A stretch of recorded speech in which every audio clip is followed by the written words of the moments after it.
Welcome to Life-Changing Challengers, the podcast where passion meets purpose. I'm Brad Minus, your host, guiding you through stories of transformation and triumph, from endurance feats to overcoming adversity. Our guests defy the limits and inspire action. Ready to ignite your desire and incinerate your barriers? Join us. Your journey to the extraordinary begins now. Welcome back to another episode of Life-Changing Challengers. Really excited, ladies and gentlemen. I have Ash Perrow with us today. He's a coach, he's a musician, he's a podcaster, and he has an amazing story. So without further ado, hey Ash, how you doing today? Very good, Brad. I'm actually superb. It's great to be here. I know we've tried to connect a couple of times, and this morning as I was reflecting, I was thinking, I'm actually really excited about meeting you and having a conversation today, because it's taken a few little barriers that we've had to jump over to get together and have this conversation. So because of that resistance that's happened along the way, that actually increased my excitement. So yeah, very happy to be here. Well, and so am I. The perseverance on both sides here, ladies and gentlemen. Yeah, it took us 3 times between technical difficulties. Oh, and there's a big time difference. So, ladies and gentlemen, we're actually talking to the future. I am, it's evening time where I am, and where Ash is the next day in the morning. So Ash is in Australia, right? Yes. It's part? Yes, Sydney, Australia. So on the East Coast. Capital. So Ash, can you just give us a brief account of your childhood? What was the complement of your family? Where did you grow up? And what was it like to be Ash as a kid? So most people don't know, but the capital of Australia is a place called Canberra. Yeah. So Sydney's the most populous city, but a 2-hour drive south of Sydney is a city of about 350,000 people called Canberra. And that was built just after 1900. And basically, it's an interesting story. We'll go into it a little bit. There's Sydney, which is on the east coast, about halfway up. And then down on the south coast is Melbourne. They're the 2 biggest cities in Australia.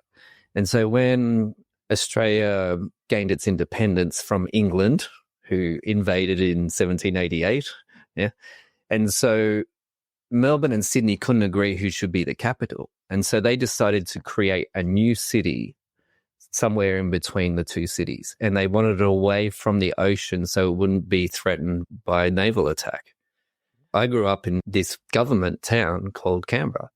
And so in Canberra, that's where the parliament meets, the federal parliament. And there's a lot of military services and things like that. So my dad was in the Air Force and we lived in Canberra. So but before that, we traveled around a lot because he would get posted from place to place. And so there was a couple of years early in my childhood where we were in Papua New Guinea. And that was in 1976. And so, Papua New Guinea was a very wild place back then. My mother had been there about 15 years before. She was actually one of the first white women to go into the jungle. And she was a nurse, so she would go up into the mountains and help all these people. And so at some point, Mum and Dad met, and then Dad back to Papua New Guinea. And so one of my first memories of that was we had this. Have you heard of General MacArthur? Yeah, so the American general, very famous. So we lived in his house in Port Moresby, which is the capital of Papua New Guinea. And it was this big sort of plantation-style house. And we had these 8-foot cyclone fences with barbed wire around the top. And there was one day, and so at this age, I was about 4. And this is actually my first memory. I had this little toy car, and I was crawling along one of the paths, pushing my car, like vroom, vroom, vroom, vroom. Mm. And I saw this snake right in front of me. And Mum had always said, if you see a snake, just freeze, don't move. And it looked at me, and then it slithered down towards me, and I'm frozen. Yeah. And there was a friend behind me, and he ran off, and I was just frozen. And this snake crawled over the back of my legs. And then it went off. And Mum, once it had gone, I ran and told Mum, and she came back with a shovel. And we had people that helped us with the house and things like that. And they were grown men, and they were like, no, we're not going near that snake. And so Mum ended up chopping its head off with a shovel. It was a interesting start, right? It's like, this experience of seeing a snake and having a deadly snake crawl over my legs as a child and not being fearful, just knowing, okay, just wait, just wait, just wait. That is trust, man. Well, first of all, your mom's a badass. Yeah. So that's first. Second of all, the trust you had in your parents had to be like completely like off the charts for you to not be scared and to have this deadly snake go over you. And I don't care if every snake is poisonous until someone tells me different. To me. So that would be rough. But you had that. She told you, you listened to her, and you're fine. So it's good. I'm sure there's some sort of omen about that going over your legs. Someone could dig it up, for the rest of your life. But yeah, that's amazing. Do you have brothers or sisters? I was adopted as a baby. So the parents I grew up with were my adoptive parents. And I've met my birth mother. Her family are like family to me now. When I was 23, I unexpectedly got a letter in the mail. My whole life, my parents had told me, you're very special to us. We picked you up from the hospital, and I knew all how that happened. When I was 21, I got a letter in the mail, and it was, "Hi, Ashley, I'm your birth mother, and I would like to meet you." And it hadn't been on my radar to meet my birth mother. I just kind of gone, that happened. I'm going to just live life. I have my parents. And it was probably one of the first identity crises that I went through, because all of a sudden I met my birth mother, and they lived out in the bush. It had a home that was sort of handmade, and they were all musicians. I wasn't a musician. And to meet somebody that had the same genetic characteristics as me was extraordinary. And it wasn't just one person, it was a whole family. In fact, I met grandparents. There was 8 aunties and uncles on that side. There was 35 cousins. And so now my grandparents on that side, I think they're up to their 160th descendant. They're still alive. They're in their mid-90s. And so I went from this small family of my sister that I lived with, that I grew up with, and my parents, and just a very few cousins, to suddenly having connection with this huge family. And it was very different, but I had to go through this process of like, did I miss out on this? Where do I fit? How do I fit in this? And so that adoption stuff, and, for people that are interested in psychology and things like that, is, okay, what is the impact on our psychological makeup when we're adopted? And I went down a little bit of rabbit hole trying to understand that. And I'd always been interested in psychology. One of the aspects of that is we're told that we're special. Adopted children are often special. And so what our identity will like to do is try and make us special and put pressure on ourselves to be special. Because if we're not special, we're not loved, we're not fulfilling what other people expect of us. So that was a big process for me to go through my 20s. But family-wise, I was very loved in both families. So I'm going to assume that when you got to see your biological mother for the first time, you asked, why was I given up for adoption? Especially since you're telling me you got 35 cousins and grandparents that are still alive and all this. What was her answer? So she was 17, and it was an unexpected pregnancy. And she just thought that someone else would be better to look after me. Okay. And so my grandparents wanted to keep me. One of the aunties wanted to keep me. And she was adamant that no, he has to go somewhere.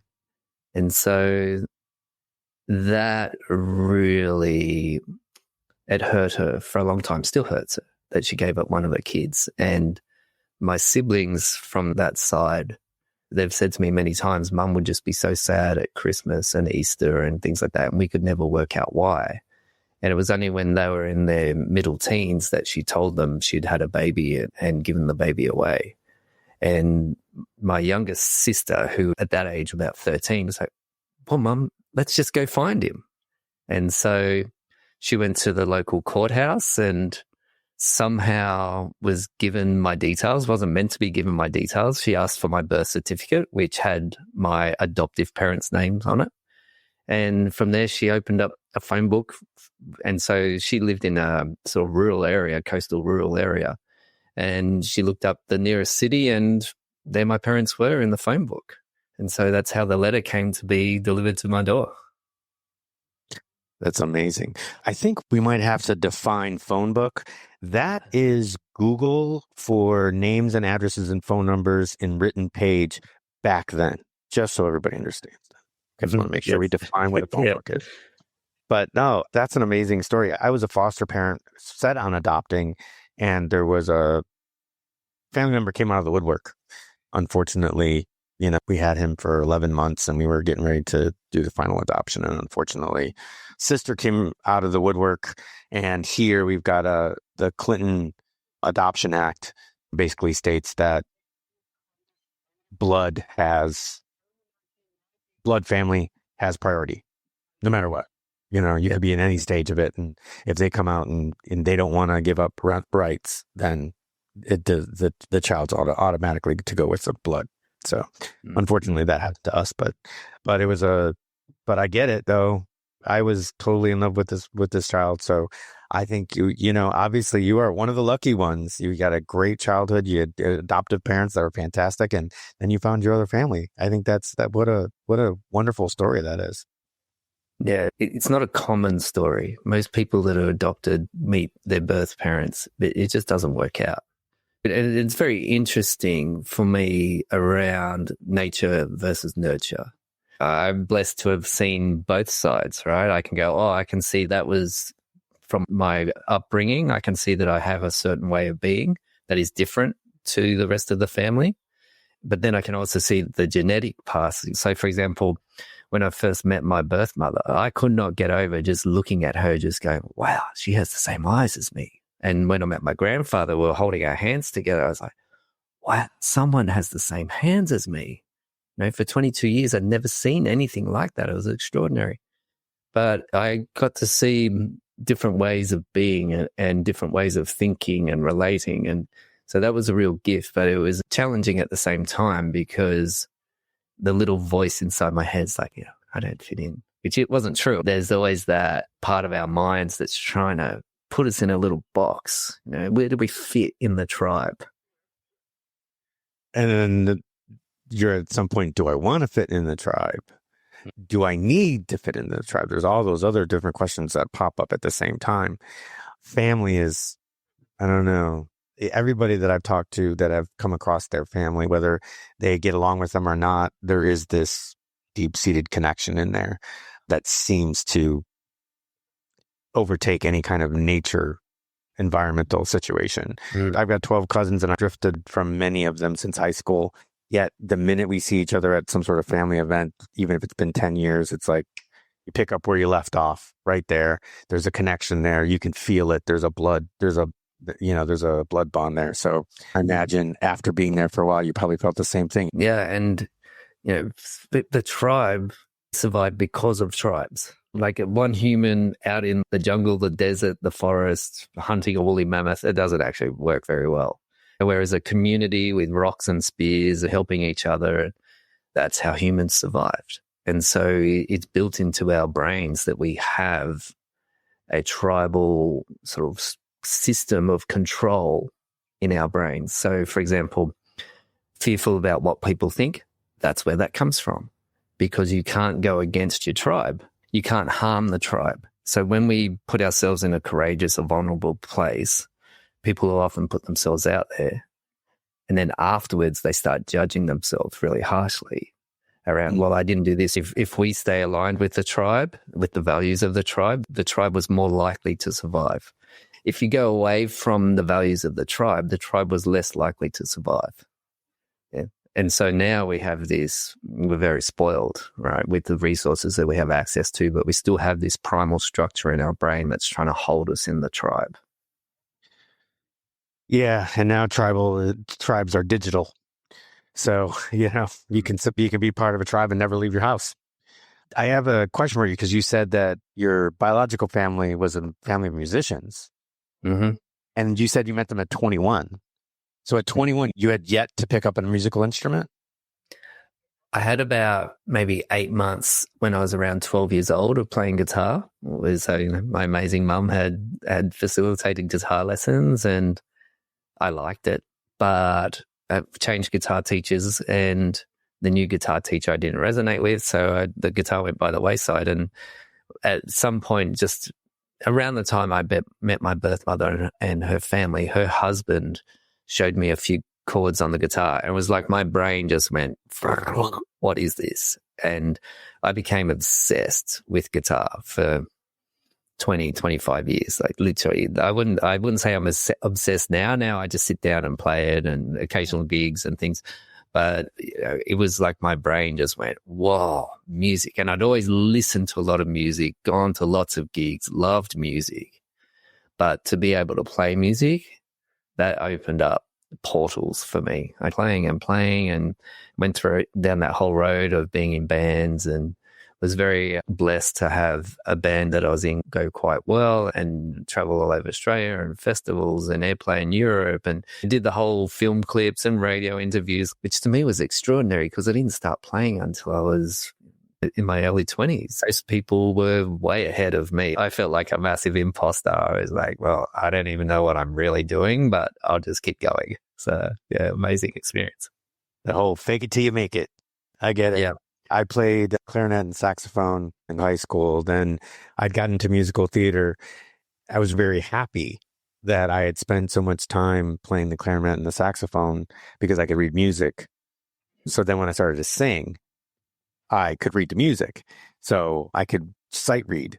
And then the greatest part was that if I didn't get into the musical, if I auditioned for these musicals and I didn't get into the musical, I'd jump into the pit and I'd play clarinet or saxophone in the pit. So I could still be a part of it because I just wanted to be a part of it at the time. Yeah. Yeah. No, absolute fun. Absolute fun. It's 2 hours of playing and, it was just good. So that was my gig. I wasn't in a band.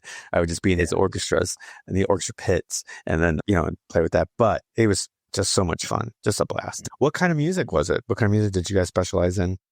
Blues, jazz, folk, original music. But, at some point, I was playing solo. So I used to just go and play guitar at local markets. And at that point, there weren't a lot of people doing that. Now there's a lot more people that do those kind of things. But at that point, I saw somebody doing it one day and I thought, oh, I'm going to do that. And I was playing at a market one day and this guy came up to me and said, oh, I sing. I really like how you play guitar. Do you mind if I get up and sing a song? And I'm like, okay, sure. And he got up and he started singing. It was fantastic, like kind of really funky, kind of really lots of character, very, very sort of charismatic singer. And people started to stand around and were really engaged. And we played another song and halfway during that second song, someone came up to us and said, will you play my cafe next Saturday night? And we're like, okay, all right.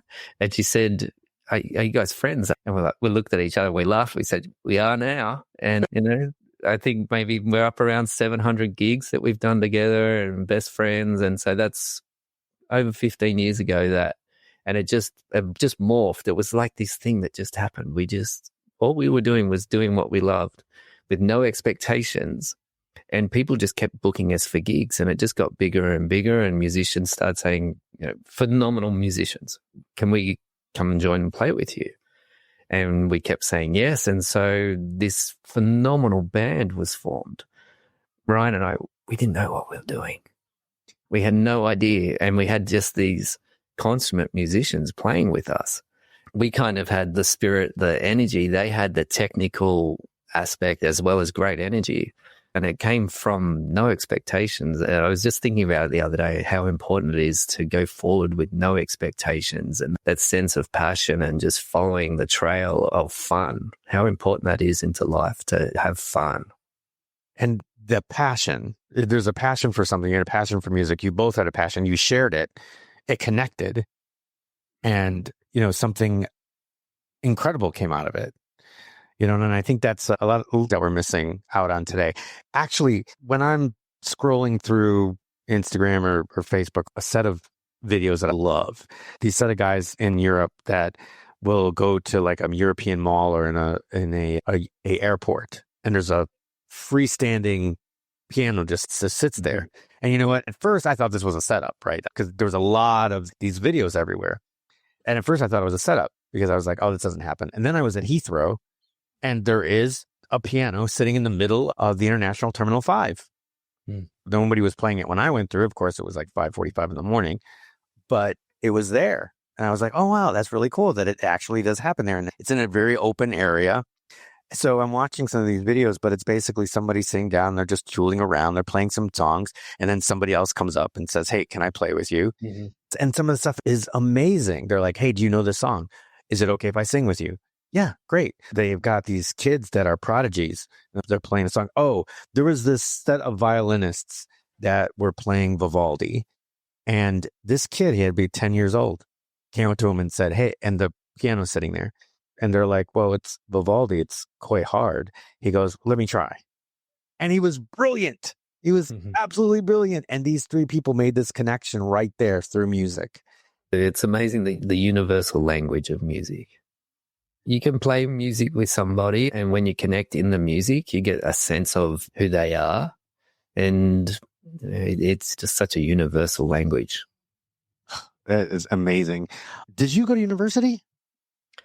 So I went to university. I started off I was accepted to university early in high school. So a couple of years before I finished high school, which for me meant, okay, I'll just cruise from here on in. And it makes me laugh that I started doing a bioorganic chemistry degree. Hated chemistry, but just the fact of, okay, well, I'm into university, I'll just go do this. It'll be fine. And I started, and I just hated it. I really just, it just wasn't my forte. Right. And so after a year and a half of that, my grades were so bad that I was like, okay, I'm stopping. And so I took 7 months off and worked in factories and delivered alcohol and pizzas. And for me, that was a real eye-opener. I spent almost 5 years working in a factory while I was going through university. I saw people that are my age now that were on minimum wage. They were miserable. They didn't have the capacity to change how their life was. They had kids, and I just thought, okay, I need to go back to university because I don't want to end up on this path. And so I went back, and I wanted to do psychology, but I couldn't get in with my grades, but I got into primary teaching. And so I thought, well, I'll go do primary teaching and I'll get my grades up and then transfer over to psychology. And so I picked a few subjects that were aligned with psychology so I could make that transition easier. And then when I did my first prac, I was in the classroom with these kids that were about 12 years old. And this is cool. I really like these kids. This is fun. And so I ended up being a school teacher for 22 years. Wow. That's awesome. So you got in early. So you started that first set of college where you were what, 17? So college, I started at 18. Okay. Yeah, just turned 18. Okay. So, and you went for a year, then you took 7 months off? Yeah. So I finished, at that stage, it was a 3-year degree. So I finished that almost when I was about 23. And my first school, it was tough. It was the only school in the city where you could earn double transfer points to get out of it. So there was a transfer system where you work in a school and you accrue points. And then once you have a certain amount of points, you can apply to go to other schools.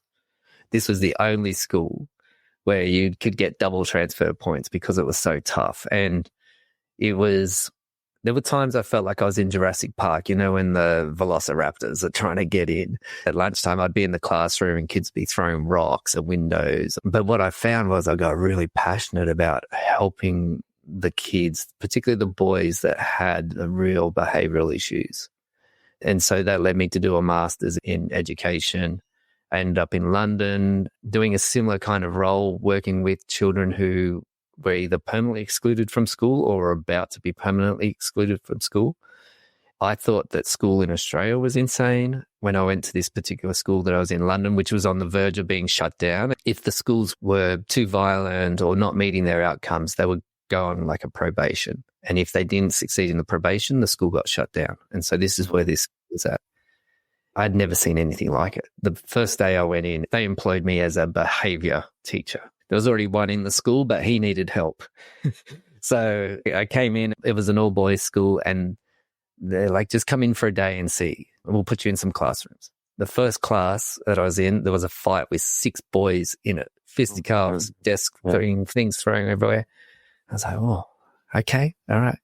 And I thought, I don't know if I can do this. And I went home and I thought, okay, let's do it. And after 3 weeks, it was normal. It's amazing how quickly our brain, our system will adapt to an environment like that. So, there were things like kids lighting fires under classrooms.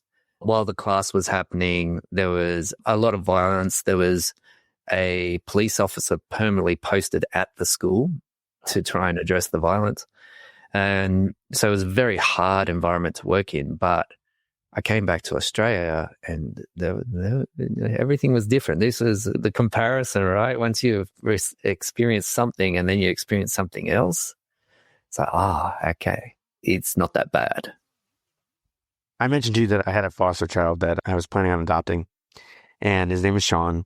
When he came to me, he was a mess, like behavioral. It couldn't figure out where his rage was coming from. He didn't want to place it. Behavior would turn on a dime. 1 minute he'd be all happy and excited, and then the next minute he'd be throwing stuff and pitching a fit and the whole bit. But it's amazing that you said that 3 months. That's about what it took, for us to come up with strategies and ways to redirect him to where things became normal. For instance, took me to the grocery store the first time, and I told him, like, hey, listen, keep your hands on the cart. Do not stray. Just leave your hands on the cart. And as long as you're right there next to me and you've got your hand on the cart, you're fine. Took his hand off the cart one time. And this is the way we were taught in parenting class. Give him a warning. Get your hand back on the cart. This happened every once in a while. He took his hand off the cart and I pushed the cart away and I took him out and said, okay, let's have to come back one other time. All of a sudden, he kept his hand on the cart. Then after a couple times there, I'm like, okay, now you can push the cart, but you're not allowed to bang into anything intentionally. If he misses a turn, I'm not going to punish him for that. But if he definitely rammed into people or things, then I was going to do something about it. Nope, nothing. Did exactly what he was told. Then we started going into, like, I'm a health nut. So we were talking to him about, what's good for you, what's not for you, and talking about ingredients and stuff. I'll never forget this. Took him to go get his Halloween costume. And we're sitting in line. And he asks me, he's like, Brad, can I go and look at the candy bars and stuff? And I'm like, you can look, but you cannot touch. You just have to ask. And he says, yes. I'm like, okay, go ahead. And he comes back and he goes, Brad, can I get a Nature Valley granola bar? And I'm like, what's in it? He goes, oats, nuts, da da da da. I'm like, are those good for you? And he goes, yes. And I says, then yes, you may. And I grabbed it. As he was going over to grab it, the woman in front of me said, I never seen anything like that. I'm like, what do you mean? She goes, well, I was listening to him. And as he was talking to himself, he was like, oh, there's chocolate. Nope, that's not good for me. That's peanut butter. That's probably not good for me. I don't think so. He goes, oh, that's got nuts in it. That might be okay. Gum, no, that's not good for me. But it was just like what you're saying, is that all of a sudden, things became normal and we were getting into a routine and everything was fine. But it took 3 months. It took a good 3 months. So, yeah. That's true legacy, the way you were with him and what you taught him. That's legacy. Yeah, because his descendants, he'll pass that on. I hope so. Yeah. And so like that changes generations, hundreds of generations. It's like how you were and what you taught and what he observed in you. That's true legacy. My wife was a nurse and he is now in nursing school in Arkansas. Wow. So we kept in touch a little bit here and there, and now he's in nursing school. So, yeah, there's a little bit of legacy there, I would say, on that side too. So, very excited about that. Basically, you taught. Oh, what I was getting at before, why I was asking about your ages and stuff, because I wanted to find out where you were in your life when you met your biological parents. So, obviously, you had finished school, and you were starting a new career when you finally met your biological parents. Did you find a change in the way you went about it after that experience with you meeting your biological family? Okay. Not that I'm aware of. There was my mum was a nurse. Yeah. And so that caring for people, doing good in the world, that was very ingrained. And so that's what I've been working in my whole life. So speaking of legacy, right, that's mum's still alive, but that's been her legacy. Excellent. So let's fast forward a little bit. What was leading up to that? How did it happen? And walk us through that. Mm-hmm. So my adult life, from 17, I surfed. That was my addiction. And then 23, guitar came along, so I surfed and played guitar. At the same time? Something happened with teaching where I am a feeler, right? Like I feel things. And those kids that I loved helping, I just kept seeing them slip through the system. And I would lay awake at night thinking about all the kids in my class that I wanted to help but didn't have the resources to help them the way that I felt they needed to be helped. And so over time, I became disillusioned with teaching, and I kept changing jobs, trying to find where I could fit, right, to help the kids that I wanted to help and be at peace at what happened. And after about 10, 12 years, I wasn't enjoying it. I felt like I was in this sort of system, and that what I wanted to help children with, I wasn't able to.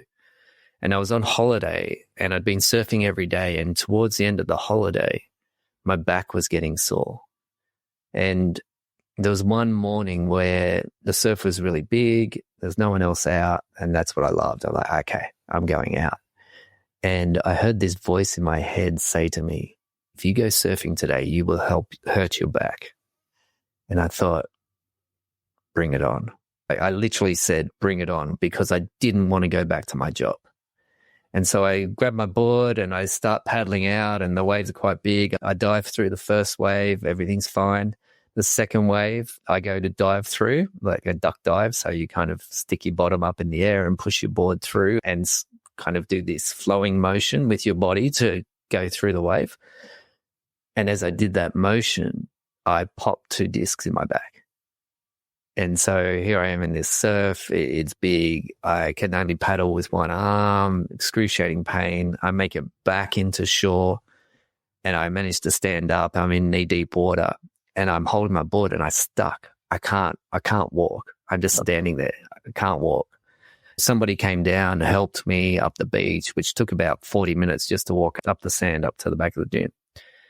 Flash forward a year and a half later, I've tried all the natural therapies that I can to heal, and I've just resigned. I have to go in for back surgery.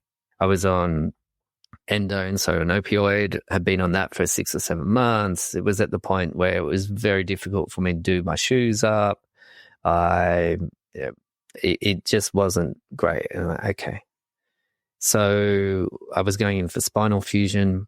The surgeon tore a vein. He wasn't aware he tore a vein because, very interestingly, right, for that kind of surgery, they go in through the front. They go in through your abdomen. So from my belly button down to my pelvic area, there's a long scar.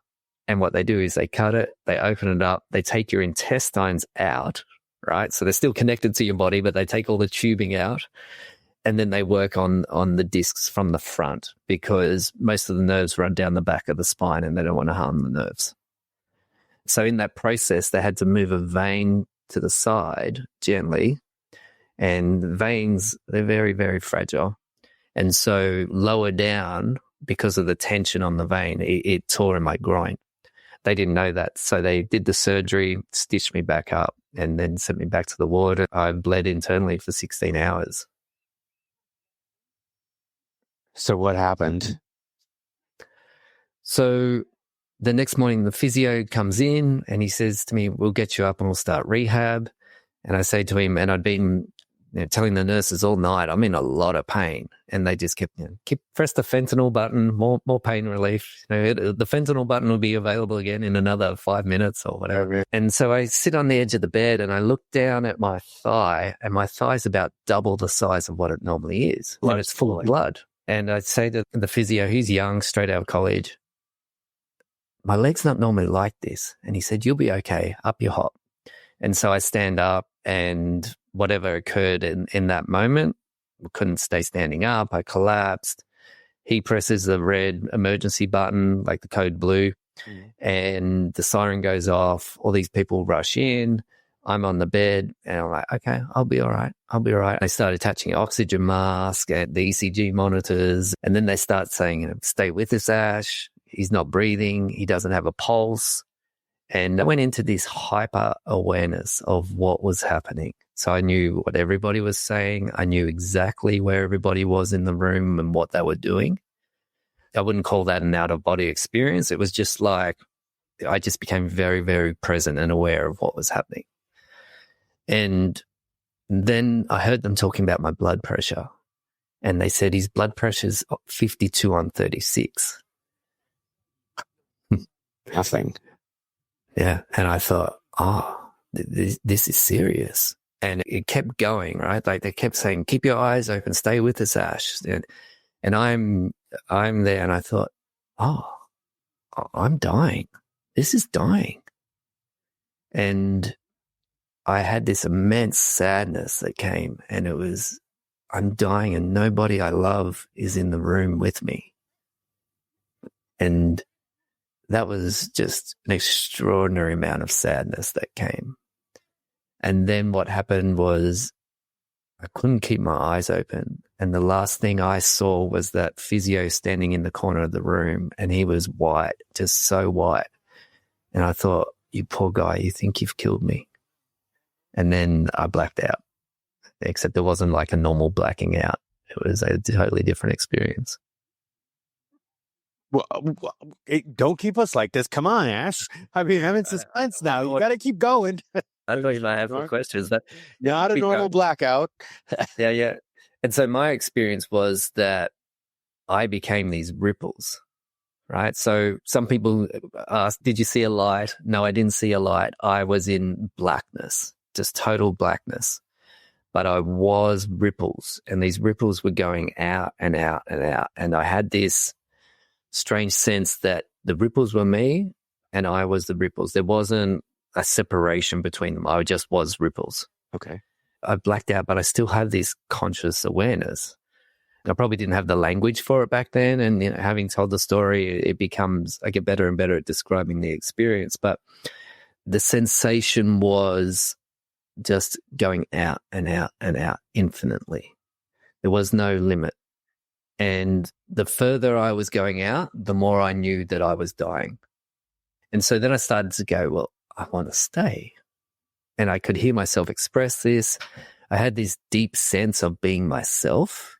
When I think about it now, it's like the brain started to shut down the conditioning of life, and what's been programmed in as I've grown, that's starting to slip away.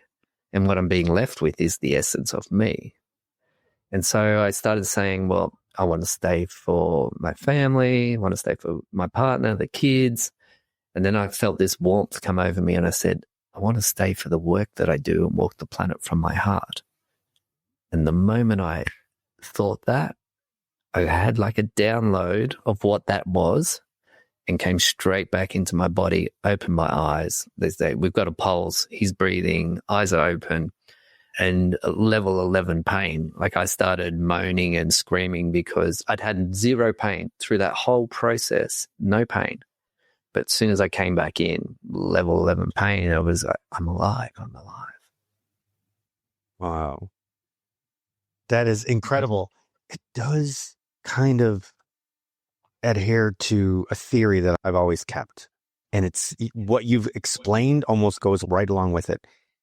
I always thought that, okay, so we talk about, in religion, you talk about the soul, the body, and how your soul is attached to your body until the time of death, when your soul is then released and you're then able to go to heaven or to wherever else you might go, depending on what you believe.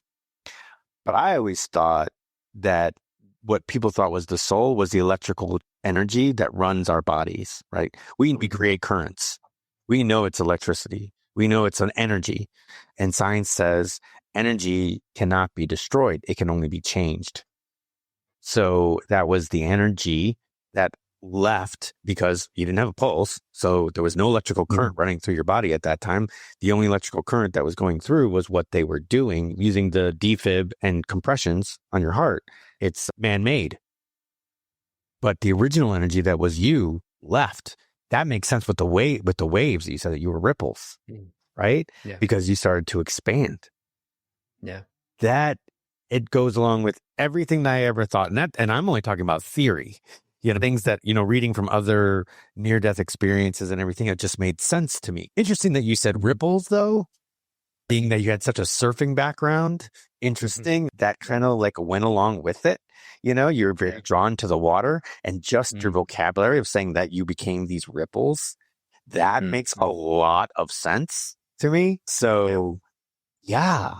What even makes more sense is this, that you said that you wanted to stay and you had purpose. That's the why, which I always said that's what governs our lives, is the why. Yeah. Why are we here? We might not be able to define it. You can't sit there. A lot of times, that's a big thing that everybody tells in marketing, the whole bit. They always say, hey, what's your why? But I think it's deeper than that. I think it's, it's ingrained in us. We might not know or be able to put into words why we're here. And then there's people that fumble through life, have different careers, different things. They come up with different passions and they grow and evolve. And that's that why, but it's there. You know what I mean? If you are able to map people, and as they go through passions, positions, families, the whole bit, there is a why in there somewhere, why they were put on this earth. You found your why very distinctly, which makes big sense why you just you immediately return to your body and you're ready to go. Gives me goosebumps just thinking about it.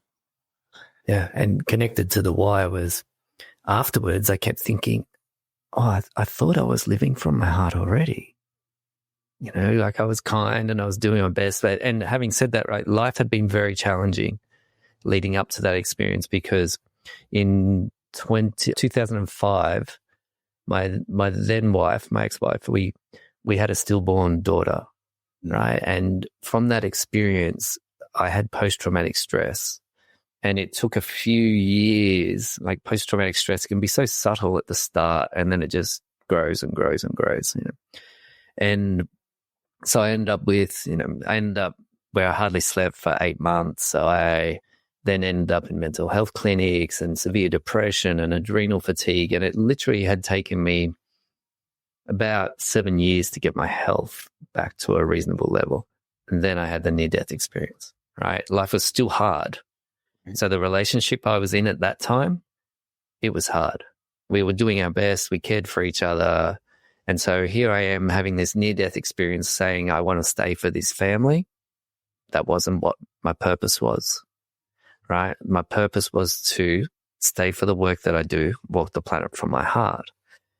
And so our questions, they drive what we do in life. So we have questions. How do we do this? How do we make this happen? How do we get this outcome? How do we be happy? Whatever it is. Those questions, they create pictures in our head, and then we operate towards those pictures. My picture changed, right? My picture had been, and I was very good at being the martyr. Yeah, very good at putting myself last, taking care of everybody else, not standing up for myself. That had to change, because that wasn't walking the planet from my heart. So this experience was it was just over 8 years ago now, 8.5 years ago. So from that near-death experience, the question was, how do I live from my heart? And of course, also I experienced consciousness. What was that? What was that? I had left my body and I still existed. What was that? And so the last 8 years has been this inquiry into, how do I live from my heart? What does that mean? What's consciousness? What does that mean? I had this experience where I was just energy and I could still think. And so that led me down this path of inquiry. The relationship I was in split up 2 weeks after I got out of hospital. I was very, very ill. It took me 8 months to get back to full-time work. But literally the universe just went, you have nothing, right? You don't have anywhere to live. You have very few possessions. I had my daughter and her bedroom and her toys and things, and we moved out and we literally started life again from nothing. And there were times when I was in a hospital and I was just this chunk of meat breathing in and out and all that. And I was so grateful that I had a meditation practice because I could just lay there and I couldn't move in the initial stages and just lay there and breathe in and out and go, oh, I wasn't living from my heart. So what am I going to do? How do I find out how to live from my heart?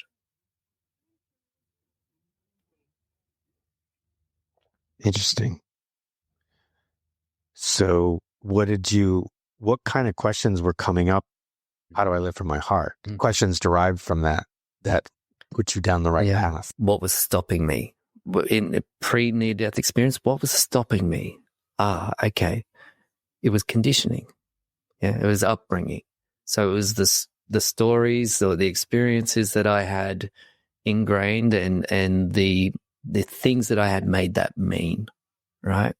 So, for example, any sort of experience where I felt like I got it wrong, well, that made me believe that I was less than or I was not good enough. So I started doing this deep personal work. There's a wonderful retreat called the Path of Love.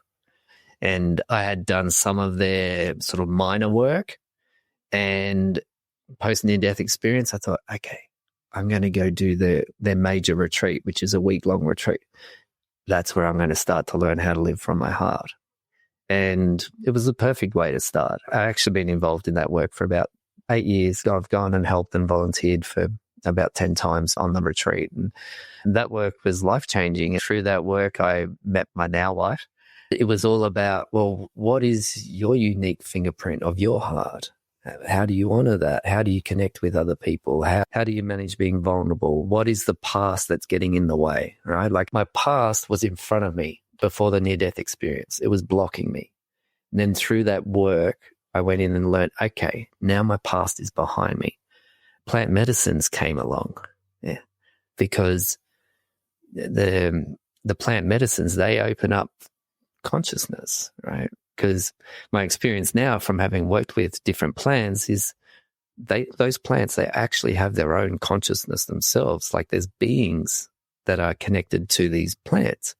And one of the oldest life forms on the planet are plants, right? So there's millions or billions of years of wisdom in these beings. And that was opened up from that near-death experience going, oh, there's something else, right? There's something else to life. And so that's created this adventurous life and at times very challenging. But the rewards of living from the heart far outweigh what my experience of life was like before. That's so interesting that the way that you say that. Plant medicine, and I'm going to, let's bring up a couple of things. One makes me think of like ayahuasca. Mm-hmm. Have you experienced ayahuasca? Yeah, numerous times. Okay. Yeah, there's also the wisdom of plants that aren't psychedelic plants. So what you can do is you can diet on a particular plant and connect in with the wisdom of that plant through your intention and the diet of that particular plant. So it doesn't have to be a psychedelic plant. Right. That's interesting because that's what everybody's going to think of. That's what I thought of, right? I thought of ayahuasca and psilocybin, and, cannabis. Those are the things. Obviously, everybody's going to think of that first, right? Yeah. So, but that's interesting that you bring up the master plants that you said it's a diet of that plant and then seeking the wisdom from it. Yeah. So what does they become like? Yeah. So have you heard of homeopathy? Mm-hmm. Yeah. So, a lot of people say homeopathy is woo-woo, right? But that is where modern medicine came from because homeopathy was about the essence of plants. Yeah. So you take this little sugar pillule, right? Just this little, very tiny little pillule, right? Tiny.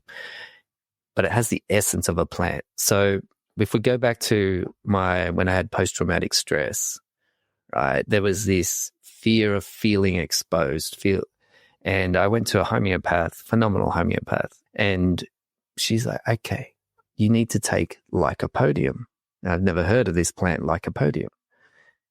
And Lycopodium, it's a lichen that grows on exposed cliffs. Okay. I took this Lycopodium within minutes, and it's just a sugar pill with the essence of the plant somehow infused into it. Total relaxation, total calm, right? And it's like treats like in homeopathy world. So you take an exposed plant to be comfortable with your own exposure. Yeah. It's amazing, right? It's mind-blowing because it's so far from the mainstream experience. However, it's the ancient experience that's always been there. This is how humans have evolved, right? Watched what animals do with plants. The whole idea that lots of humans must have died experimenting with different mushrooms or plants to work out what we can and can't eat. What they did was they just observed what the animals were doing, right? Tobacco is a phenomenal mosquito repellent. And how they worked that out was that eagles were taking tobacco into their nest to protect the young from mosquitoes.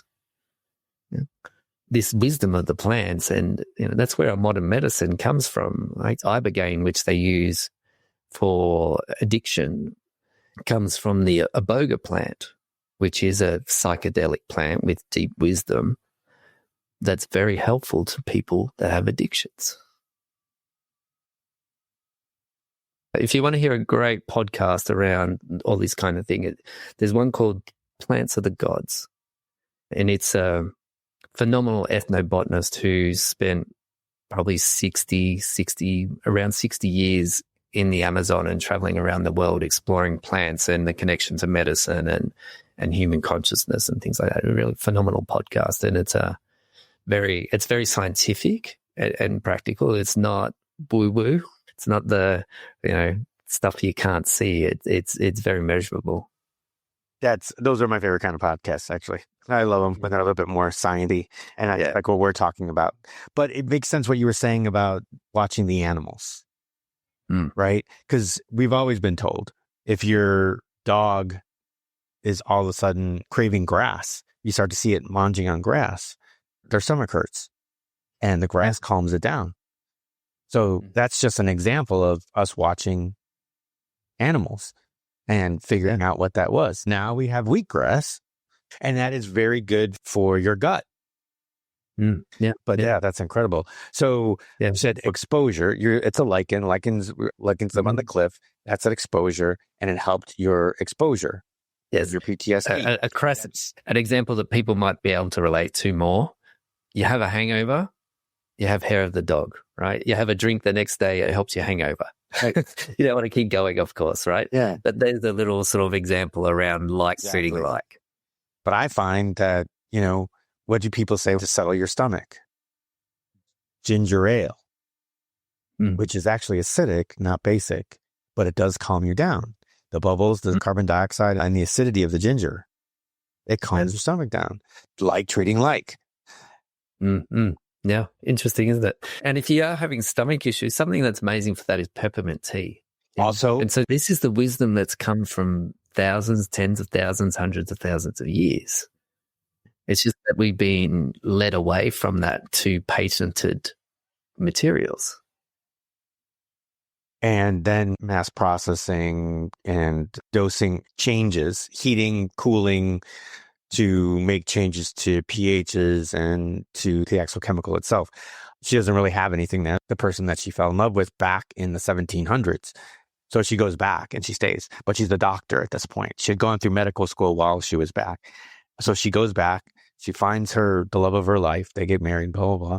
And she ends up being like the healer of the area. They're in Scotland, and then they're in London, and then they end up in North Carolina during the Revolutionary War.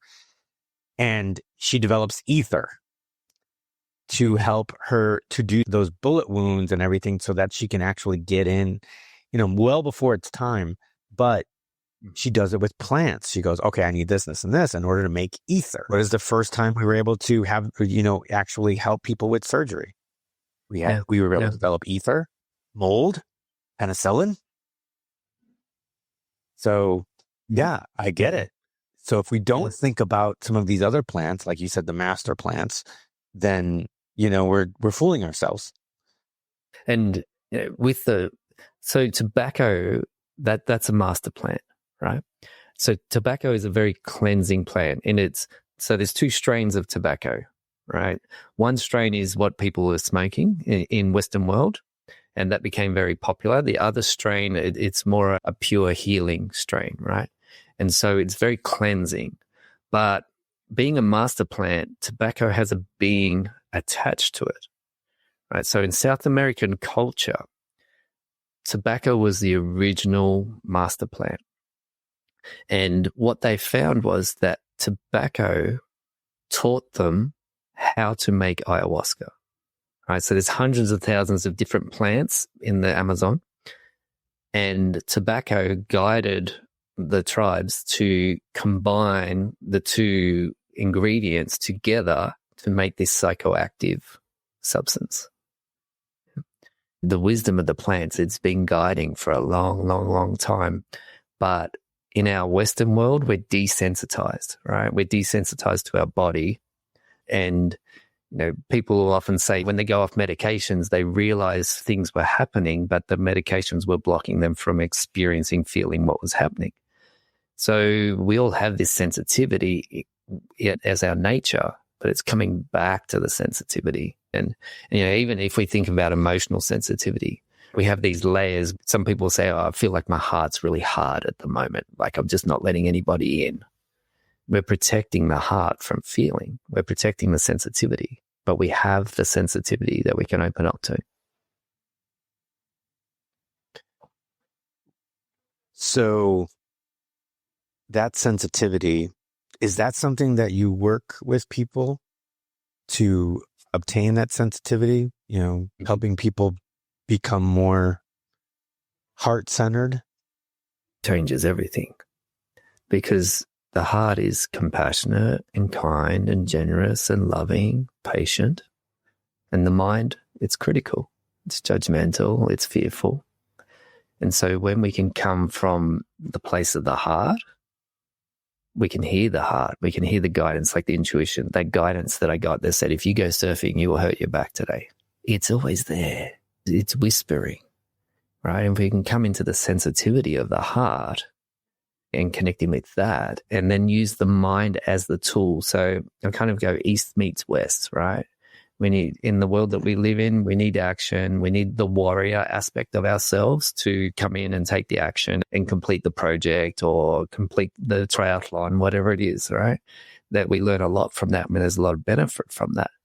But with the guidance of the heart, so the heart will say, go this way, come this way. It's like it's calling us. And so people with purpose, their heart is often calling them, although sometimes the mind creates this illusion of what the purpose is and then creates all this fear and anxiety around how to achieve our purpose. But if we come back to the heart, we reconnect with that compassionate, patient aspect of us. That is actually an easier place to operate from the world. It's a more sustainable place as far as energy goes. The mind is the tool for executing on the actions, not the one that should be deciding whether or not we do something. It's the heart's guidance that's telling us where to go. So, for example, for you with Sean, it's like your heart was telling you, do this, do this, do this. Yeah, the mind might have come in and said, well, you've already got a lot on your schedule and you shouldn't be doing that. And you want to go holiday and you want to do, right? That's the mind. The heart is saying, go this way. And then the mind, its true role is to go, okay, my heart's calling me to care for this foster child. How do you do that?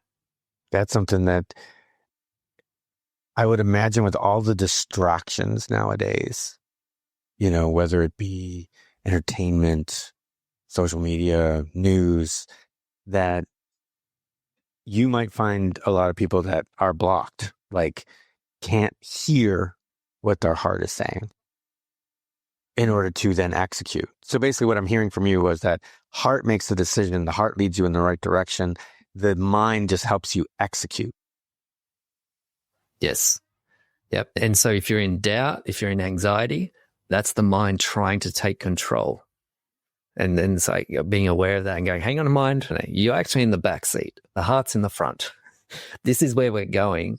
Your job, mind, is to get attention to detail, execute on the actions, and the heart will keep guiding me in what the next way is.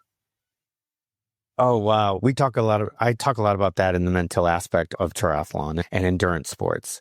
There's that aspect of, hey, I want to do this. I want to hit this certain time. I want to go. And then you get out there and you're feeling like, oh, wait, this is too hard. I need to slow down. I'm not going to make it the rest of the race. Or, oh, this is starting to hurt. Maybe I should bow out. Oh, but we call it monkey mind. And it's like the monkey's on your back. Are you going to listen to the monkey or are you going to listen to your desire? And that's basically what it is, and you have to learn to tune out the monkey and go strictly on desire. The heart becomes desire. The heart is what the heart wants. That's something that makes sense to what you're getting at, but the mind will stop you. I can't believe I'm bringing this up in this conversation, but I'm going to, because I bring it up a lot. But David Goggins, have you heard of him? Yep, I know. I've read his book and familiar with the view of the world. Yeah, but that's kind of exactly what he was trying to get away from. He was trying to get his body to go to the edge, but he knew that his mind was keeping him from doing that.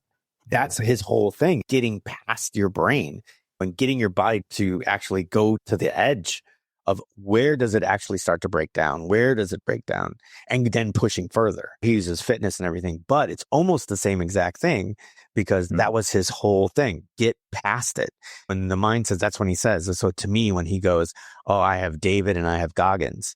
And he says, well, Goggins will come out and says, you wimp, you need to get it. Goggins is the heart. David is his brain. Yeah. And, the mind's, all it's trying to do is protect you and make sure humanity survives, right? To come full circle, it's preoccupied with survival. So if it perceives that you are being courageous or vulnerable, it's going to activate protection mode. Because like the Croods movie, stay in the cave, don't go out of the cave. But the heart, it's expansive. It's like expand, experience the wholeness of yourself, the fullness of yourself, which I wasn't doing pre-near-death experience because of the fear and the conditioning. So much sense. Now that you talked about it and how you were experiencing your life and how you felt like you were having a heart-driven life, but then you weren't. And now how you're feeling about it, it makes complete sense. It is mind-blowing almost what you just went over. So you have a couple of workshops and things on your website. It's ashperrow.com and then it leads you into something else, but he's got something called, what is your visibility level? Do you want to tell us a little bit about that? So one of the things that I do now, so I do personal coaching. So heart-centered people want to connect with their heart. Yeah. If they resonate with what we're talking about today, that's what I do. And so because I've had to learn to do it for myself and my own heart's guidance is help other people. This is how you help other people. So there's that aspect. The other aspect is that I help heart-centered professionals to connect in with what it is they want to do. Be seen, show up, increase their visibility. How do you become a podcast guest? What do you post on social media? Because it was through perseverance, but my heart's guidance for social media, part of my download in my near-death experience was be yourself, share yourself.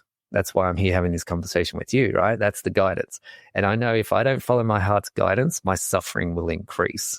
Yeah, it doesn't mean there's no suffering, but it means if I listen to what my heart tells me, I'll do better. I won't have a back injury. I will do better in life. So it's like listening to that. So I help professionals do that. Listen to their heart, connect with the heart. How do you listen to your heart? And there's all these just wonderful, beautiful techniques that I teach people how to do that and help them stay aligned as they go through that journey. So he's got a connecting to your inner guidance, which is what we've been having this discussion about, is the heart and how it guides you. And you use the brain for execution, your education and your experience for execution. A guide to self-therapy with AI. That sounds very interesting. I might have to download that one. The Inner Critic micro course and identify your skills and strength. That's good. This is what he was talking about, that he's been working with executives and people in the Fortune 500 corporate world. And then, of course, definitely if you jump onto this website, you need to do a one-on-one coaching inquiry that he's got there as well. So definitely some great resources that I would definitely take a look at. And then, of course, he has his own podcast called Beyond Turning Points. So definitely take a look at that. And I'm imagining that you're on all of the podcasts, directories, Apple, Spotify, all that stuff. Great. Same place that we're here. And I did stalk your Instagram. Great. Some wonderful, wonderful advice and stuff that he gives on there. And then he's on TikTok, Facebook, YouTube, Instagram, LinkedIn. And I will have all of that in the show notes. Also, his direct URL, all of the links will be right inside the bottom of the show notes. Just as always, you know that if you've been listening for a while, you know that the show notes are an incredible source of information. It doesn't replace what you hear, but it does give you a good idea of what's happening inside the episode. So that will all be in the show notes. If you're listening on or watching on YouTube, I would really appreciate if you go ahead and hit that like, subscribe, and, hit that notification bell so you always know the next time that we have an episode dropping. And if you're on Apple or on Spotify, if you'd like to go ahead and give us a review, and I don't even care if it's a bad review because it just helps me evolve the podcast. And if you've been with us since episode 1, you know that this podcast has evolved quite a bit. But we remain with the same message of giving you nuggets of information to help you reach your potential. This episode was a boatload of nuggets for you to be thinking about. All, heart-centered, like we said, talk about executing with your brain, but listening to your heart, finding where your purpose is, using your heart. It's amazing. And of course, the expansiveness of what Ash went through is a lesson within itself. Learn from that, learn from other people, use it yourself, and you'll be able to apply things like that. Ash, thank you. Thank you so much for being on the show. I cannot tell you what a enormous amount of wisdom that you granted us today. I can't thank you enough. Thank you, Brad. It's a gift to me just to come on, and what a beautiful gift to the listeners too. So thank you. Thank you so much. So for Ash Perrow and myself, Brad Minus, we will see you in the next one. Well, that wraps up another episode of Life-Changing Challengers. I'm your host, Brad Minus, saying thank you for joining us on this journey of transformation. If today's stories inspired you, please take a moment to review, share, and follow us on your favorite podcast platform. Your support helps us reach more listeners and create an even bigger impact. Remember, every challenge is a chance to grow. Until next time, keep pushing, keep challenging, and never stop pursuing your extraordinary.